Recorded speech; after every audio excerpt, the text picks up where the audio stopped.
Welcome to the 8th episode of swing trading series. इस episode में हम discuss करने वाले हैं रिस्क मैनेजमेंट और पोजीशन साइजिंग। हमने पहले 7 वीडियोस में ये डिस्कस किया कि कौन से स्टॉक्स में पार्टिसिपेट करना चाहिए, basis fundamental analysis, swing trading क्या होती है, स्विंग ट्रेडिंग में पार्टिसिपेट करने के क्या मेथड होते हैं, multi year, multi top breakout and so on. फिर हमने लास्ट एपिसोड में ये डिस्कस किया था कि स्टॉप लॉस कैसे प्लेस करते हैं। 3 तरीके की मेथड सीखे कि कैसे स्टॉप लॉस प्लेस कर सकते हैं, कैसे बड़े राइट को एंजॉय कर सकते हैं। अब इस एपिसोड में हम डिस्कस करने वाले हैं रिस्क मैनेजमेंट और पोजीशन साइजिंग। ये कॉन्सेप्ट जो है रिस्क मैनेजमेंट और पोजीशन साइजिंग, ये हैंड इन हैंड जाता है। मतलब अगर आपका पोजीशन साइजिंग रिस्क मैनेजमेंट को कॉम्प्लीमेंट करता है और आपका रिस्क मैनेजमेंट कॉम्प्लीमेंट करता है पोजीशन साइजिंग को, तो जब हम रिस्क मैनेजमेंट और पोजीशन साइजिंग की बात करते हैं, एसेंशियली हम एक ही तरीके की बात कर रहे हैं कि एज अ ट्रेडर हम उतना कैपिटल हमारा ना खो दें कि हम वापस से एक और बेट ना ले पाए। So at the end position sizing और रिस्क मैनेजमेंट सिर्फ ये इंश्योर करता है कि आप इस गेम में बने रहें। So that's the basic essence of risk management and position sizing. अब हर एक ट्रेडर, हर एक इन्वेस्टर अपने हिसाब से अलग अलग मेथड और उसको अडॉप्ट करता है based on the trading psychology और इन्वेस्टिंग साइकोलॉजी दे हैव। अब ट्रेडिंग एंड इन्वेस्टिंग साइकोलॉजी पे हम अगले एपिसोड में बात करने वाले हैं। बट इन मोस्ट केसेस हम ये इंश्योर करने की कोशिश करते हैं कि हम उतना ही बेट करें जितना हम खोने को तैयार हैं या हम खो सकते हैं। अब कितना लॉस कर सकते हैं वो डिपेंडेंट है ऑन वन मोर फैक्टर, जिसको हम बोलते हैं एक्यूरेसी ऑफ द सिस्टम, कि आप कितनी बार बेट करेंगे तो कितनी बार आउटकम आपके फेवर में आ सकता है, दैट इज प्रोबेबिलिटी। तो वो सिस्टम जो भी आप ट्रेड कर रहे हैं उसकी प्रोबेबिलिटी क्या है, वो आपको एक तरीके से बताती है कि आपको कितना रिस्क लेना चाहिए। अब कुछ ट्रेडिंग सिस्टम्स हैं जो प्रोबेबिलिटी को बहुत ज़्यादा फोकस करते हैं और उस हिसाब से उनके कैलकुलेशन में वो चीज़ें या वो रिस्क मैनेजमेंट का पॉइंट ऑफ व्यू आ जाता है, जैसे कैली क्राइटेरियन है। अब वहाँ पे प्रोबेबिलिटी पे बहुत ज़्यादा फोकस है कि आपका सिस्टम का प्रोबेबिलिटी अगर बहुत ज़्यादा है तो आप बड़े बेट्स बेट मतलब बेट साइज आपका बड़ा होगा, बट अगर आपकी प्रोबेबिलिटी कम है तो बेट साइज छोटी हो जाएगी। तो कैली क्राइटेरियन एक बहुत इंपॉर्टेंट कॉन्सेप्ट है जिसको मैंने डिस्कस किया है मेरे कोर्स में how to trade breakouts and pullbacks में, और मैंने इनफैक्ट मेरे बुक में भी ट्रेड डिस्कस किया है इसको, जो है anatomy of breakout and pullback trading. ये दोनों जगह पे मैंने इसको डिस्कस किया है। बट आज के वीडियो में हम वो कॉन्सेप्ट को टच नहीं कर रहे हैं, बट हम और बाकी के कॉन्सेप्ट्स को सीखने वाले हैं। अब रिस्क मैनेजमेंट एडेंट हमने ये समझ लिया कि हमें ये इंश्योर करना है कि हम उतना बेट कर रहे हैं जिसमें हम ये गेम में बने रहें, और ऐसा ना हो कि हमने कोई ट्रेड लिया और वो इतना बड़ा लॉस हो गया कि हम वापस से एक और बेट कर ही नहीं पा रहे। सो रिस्क मैनेजमेंट ये इंश्योर करता है कि हम इस गेम में बने रहें। So that's the logic of risk management and position sizing. अब रिस्क मैनेजमेंट पोजीशन साइजिंग को करने के 4 तरीके हैं। सबसे पहला फॉर्मेट है that is fixed dollar value. Second method है with a fixed risk value, कि आप कितना रिस्क ले सकते हैं। Third is volatility based risk and fourth is Kelly criterion. अब ये चारों कॉन्सेप्ट्स साथ में मिला के अगर हम देखें तो इट्स अ पोजीशन साइजिंग का एक मेथड है, but they have a different approach. As a trader, as an investor, आप कोई भी क्राइटेरिया या कोई भी मेथड है उसको पिक कर सकते हैं विच सूट्स यू वेल। हर एक सिस्टम का अलग रिस्क मैनेजमेंट हो सकता है। लेट्स से अगर आप multi year, multi top breakouts ये कॉन्सेप्ट को ट्रेड कर रहे हैं तो फिक्स डॉलर वैल्यू को आप ध्यान में रखते हुए आपका पोजीशन साइजिंग आप देख सकते हैं।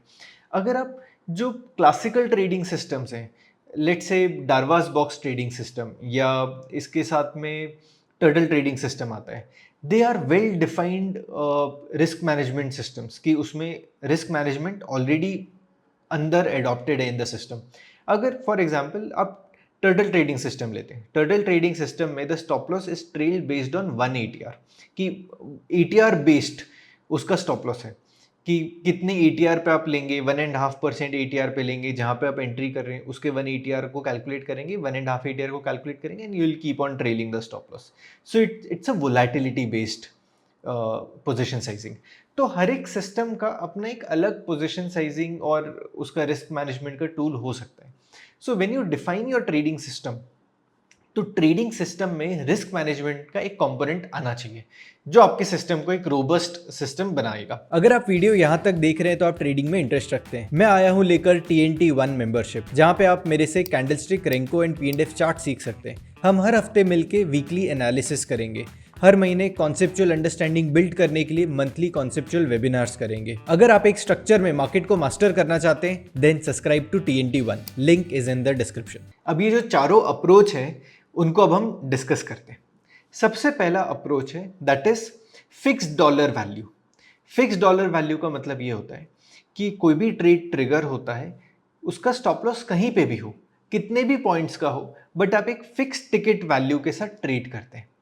फॉर एग्जाम्पल, अगर आपका trading capital is 10 lakh rupees, you are dividing that into 10 equal parts, तो आपका एक टिकट साइज हो गया फॉर 1 लाख। मतलब हर एक ट्रेड जो आप बेट करेंगे मार्केट में वो 1 लाख रुपए की होगी। So that way your position sizing and risk management is taken care कि आपने 10 लाख के कैपिटल को 10वें हिस्से का बेट किया है, मतलब इट इज 1/10, और उस 1/10 पे जो भी स्टॉप लॉस आ रहा है आप वो ले रहे हैं, तो टेक्निकली आप 1/10 पोर्शन ऑफ द कैपिटल का रिस्क ले रहे हैं। अब कोई भी सिस्टम है उसमें स्टॉप लॉस ऐसा नहीं होगा कि 50% स्टॉप लॉस हो गया और इतना बड़ा कोई रिस्क नहीं ले रहा है। So in fact let's say in a very broader example कि हमने स्टॉप लॉस, पिछले एपिसोड में हमने स्टॉप लॉस के बहुत सारे फैक्टर्स को समझा कि 3 तरीके के स्टॉप लॉस होते हैं, आप कैसे ट्रेल कर सकते हैं। सो अब हम ये मानते हैं कि एक ट्रेड है जिसका stop loss in a fix dollar value, जिसमें हमने ये डिसाइड कर लिया कि अब हमारा एक बेट साइज जो है ना वो 1 लाख रुपए का है, टोटल कैपिटल है 10 लाख, उसमें से एक टिकट साइज हमने बना ली 1 लाख की, और उसमें अब ट्रेड जब हम बेट कर रहे हैं उसमें हमारा स्टॉप लॉस है 10% का। Just see the math here कि आपने 1 लाख का 10%, मतलब उसका भी 10वां हिस्सा आपने बेट किया है as a risk. So technically अब आपका स्टॉप लॉस कितना हुआ, 10,000 रुपए का। बट अगर आप ब्रॉडर स्कीम ऑफ थिंग्स में अगर आपने पूरे ट्रेडिंग कैपिटल पे देखा तो आप 10,000 का रिस्क ले रहे हैं on a 10 lakh capital size, so your risk is 1%। अब यहाँ पे एक ब्रॉडर प्रिंसिपल आता है।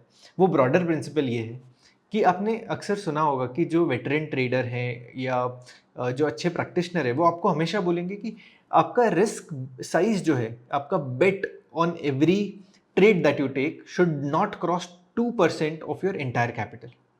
अगर आप देखेंगे तो ये मैथ उधर सेट हो रहा है कि हमारा बेट size is 1% of your entire capital. अब इसका मतलब क्या हुआ कि अगर आप फिक्स डॉलर वैल्यू पे चल रहे हैं और अगर आपने 10 इक्वल पार्ट्स में अगर आपने आपके ट्रेड को अगर आपने डिवाइड कर लिया तो आप पर ट्रेड 20% का रिस्क ले सकते हैं। So that would be 2% of your capital size. I hope आपको लॉजिक समझ में आ रहा है। इसका मतलब ये है कि आपको अगर आप फिक्स डॉलर वैल्यू पे ट्रेड कर रहे हैं then the best method would be to divide your trading capital into 10 equal parts and your per trade risk should not go beyond 20%। मतलब आपका स्टॉप लॉस 20% से ज़्यादा नहीं होना चाहिए। अब स्विंग ट्रेडिंग में 10% 15% का स्टॉप लॉस एक नॉर्मल एक्टिविटी की आ सकता है। अगर स्टॉक बहुत ज़्यादा वॉलेटाइल है, जिसका एवरेज ट्रू रेंज ज़्यादा है, if the average true range of a stock is somewhere between 3-3.5%, then your stop loss can go up to 15%। अब ये मैथ है कि अगर उसका ATR ही 3% है तो उसकी रेंज 15% की हो जाएगी in any pattern that you trade. अगर वो रेक्टेंगल पैटर्न है, ट्राइंगल पैटर्न है, वो कोई ब्रेकआउट पैटर्न है, उसका लो जो आप देख रहे हैं, तो पैटर्न बेस्ड स्टॉप लॉस जो कॉन्सेप्ट है उसमें स्टॉप लॉस आपका 15% आ सकता है। तो अगर आप फिक्स डॉलर वैल्यू में जा रहे हैं तो आपको टेक्निकली 10 इक्वल पार्ट्स में डिवाइड करना चाहिए। अब फिक्स डॉलर वैल्यू के हिसाब से और आपके स्टॉप लॉस के हिसाब से आप टिकट साइज चेंज कर सकते हैं। आइडियली मैं ये मानता हूं कि आप आपके जो रिस्क को, मतलब आपका जो फिक्स डॉलर वैल्यू, इस कॉन्सेप्ट को यूज कर रहे हो तो 10 पार्ट में डिवाइड कर लो कैपिटल को। कि अगर आपने टिकट साइज को 5 पार्ट्स में डिवाइड किया, मतलब आपके ट्रेड कैपिटल को 5 पार्ट्स में डिवाइड किया रादर देन 10, अब आप 5 में डिवाइड कर रहे हैं, तो आपका पर बेट साइज क्या हो जाएगा, जिसको हम टिकट साइज बोलते हैं, वो टिकट साइज हो जाएगा 2 लाख रुपीज। अब 2 लाख पे अगर 10% का स्टॉप लॉस आ रहा है तो आप 20,000 का रिस्क ले रहे हैं, विच is 2% of your trading capital. अगर यहाँ पे पर ट्रेड स्टॉप लॉस अगर 20% आ रहा है then you are taking 4% risk on your trading capital which is exceeding the recommended values. की जनरली जो मार्केट प्रैक्टिशनर्स हैं वो बोल रहे हैं कि 2% से ज़्यादा नहीं हो रहा है, तो इस केस में हम बीट कर रहे हैं, मतलब हम उससे ऊपर चले गए 4%, मतलब this is not the right way of doing position sizing. ठीक है, आई होप आपको ये कॉन्सेप्ट समझ में आ रहे हैं। बहुत ज़्यादा कॉम्प्लिकेटेड नहीं, एक्सेल के साथ करेंगे तो बहुत आसानी से हो जाएगा।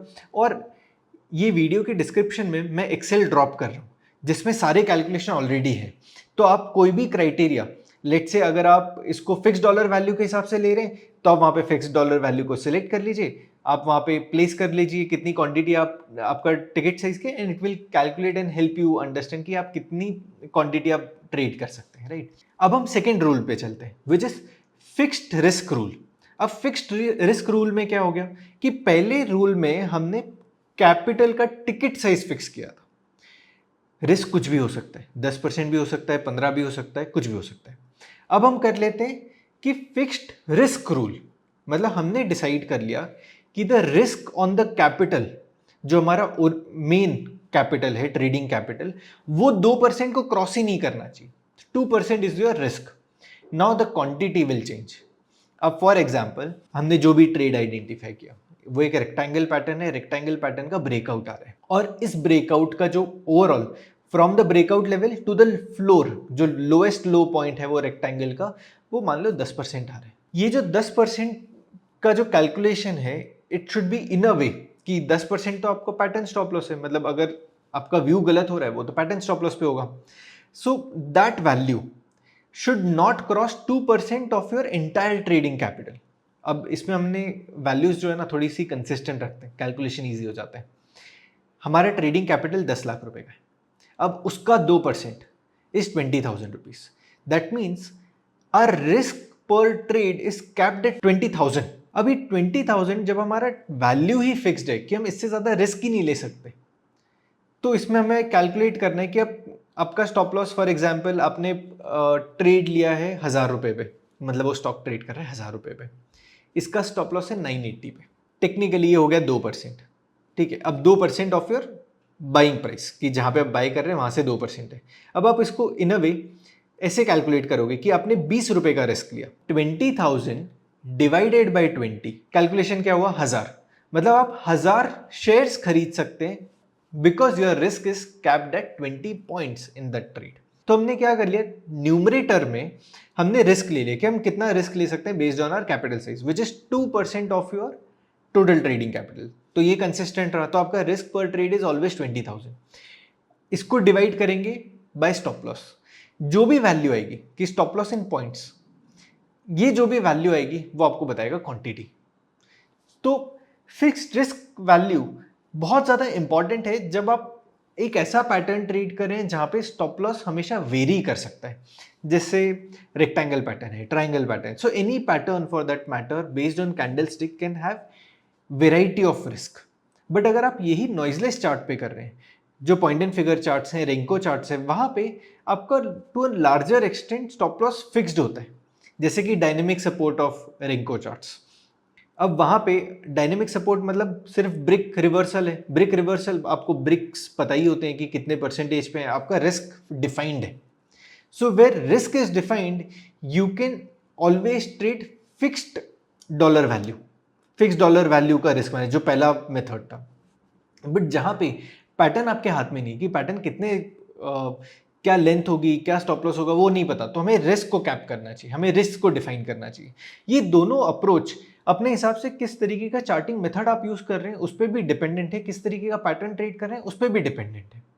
अब आने वाले कुछ सीरीज में हम रेंको चार्ट्स और पीएनडीएफ चार्ट्स के बारे में भी बात करेंगे, बट क्योंकि ये पूरी सीरीज कैंडल स्टिक फोकस्ड है, इसलिए यहाँ पे मुझे लगता है कि फिक्स्ड रिस्क वैल्यू ज़्यादा बेटर हमें अपॉर्चुनिटी या अच्छा बेटर वे है to approach swing trading based on candlestick charts. अब अगले जो दो मेथड्स हैं, volatility based position sizing and Kelly criterion, इन दोनों को मैंने डिस्कस किया है काफ़ी डिटेल में मेरे कोर्स में how to trade breakouts and pullbacks, तो मैं रिकमेंड करूंगा कि आप वहां पे जाके इसको सीख सकते हैं। बट ब्रॉडर टर्म्स में अगर हमें पोजीशन साइजिंग और रिस्क मैनेजमेंट को समझना है, तो एक थंब रूल है कि आपका risk per trade should not go beyond 2% of your entire trading capital. अगर आपने इसको मैनेज कर लिया with help of any of the 4 methods, आपका ट्रेडिंग स्टाइल, आपका position sizing, risk management, everything will be taken care. बहुत ज़्यादा complicated नहीं है, हमें अप्रोच डिसाइड करना है और उस अप्रोच से हमें इसे परस्यू करना है। अब मैं इसको सजेस्ट करूंगा कि अगर आपका जो भी ट्रेडिंग कैपिटल है, इसको 4 पार्ट्स में डिवाइड कर लीजिए, and this 4 parts would largely be 4 trading styles. कि आपका जो भी ट्रेडिंग कैपिटल है लेट से 100 रुपीज़ है, अब ये मैं एग्जाम्पल के तौर पे दे रहा हूँ, अब इसको आप मल्टीप्लाई कर लीजिए with what ever your trading capital is. 100 rupees है तो 100 रुपीज़ में से 25% मतलब 25 रुपीज़ एक स्ट्रैटेजी 1 पे जाएगा, 25 स्ट्रैटेजी 2 में, 25 स्ट्रैटेजी 3 में और 25 स्ट्रैटेजी 4 में। अब ये स्ट्रैटेजीज अलग अलग तरीके की हो सकती है। Swing trading based on multi और मल्टी टॉप ब्रेकआउट हो सकती है, या ये 25% can be based on a pattern trading, जो रेक्टेंगल ट्राइंगल पैटर्न्स जो भी फॉर्म हो रहे हैं उसके बेसिस पे हो सकता है। थर्ड जो पार्ट है वो डारबास बॉक्स ट्रेडिंग सिस्टम के लिए यूज़ हो सकता है, या तो वीसीपी पैटर्न के लिए हो सकता है, या तो any swing setups which is curated, उधर आप ट्रेड कर सकते हैं। And the fourth part can be based on dynamic support of based on moving average, market structure low पे आप पार्टिसिपेट कर सकते हैं। तो पूरे ट्रेडिंग कैपिटल को 4 पार्ट्स में डिवाइड कर लीजिए और वो जो पार्ट्स हैं उसको फर्दर 5 पार्ट्स में डिवाइड कर लीजिए। अब इसमें क्या हो जाएगा कि आपका ब्रॉडर जो है कैपिटल वो 4 पार्ट्स में डिवाइड हो गए, उसका 5th part can B 1 ticket size, कि आप पर ट्रेड वो वाला हिस्सा आप ट्रेड करेंगे। अब जैसे कि मैंने 25 रुपीज़ को पार्ट किया, ठीक है, कि every bet that you are taking is of 5 rupees. अब इसको अगर आपका ट्रेडिंग कैपिटल 1 लाख रुपए का है तो आप उतने से मल्टीप्लाई कर लीजिए एंड सो ऑन, राइट। अगर आप उसको लॉजिकली देखेंगे तो आपकी इंटायर ट्रेडिंग कैपिटल का 5% is getting divided and at the end you are having 20 trades active. अब इतना आप मैनेज कर सकते हैं तो अच्छी बात है। यही एग्जैक्ट सेम प्रिंसिपल पे मोमेंटम इन्वेस्टिंग भी वर्क करता है। मोमेंटम इन्वेस्टिंग पे मैंने एक डिटेल वेबिनार बनाया हुआ है जो आप एक्सप्लोर कर सकते हैं, which is part of TNT1, कि सेम प्रिंसिपल होता है मोमेंटम इन्वेस्टिंग का, कि you divide your trading capital into ticket size of 5% और आप 20 बेट्स लेते हैं at any given point in time, और जो मोमेंटम में जीत रहे हैं स्टॉक्स उसमें आप बेट करते रहते हैं and they have rebalance and their own set of rules. So अगर आप लॉजिकली देखेंगे तो अगर आपका ticket size per trade is 5%, your entire risk is taken care.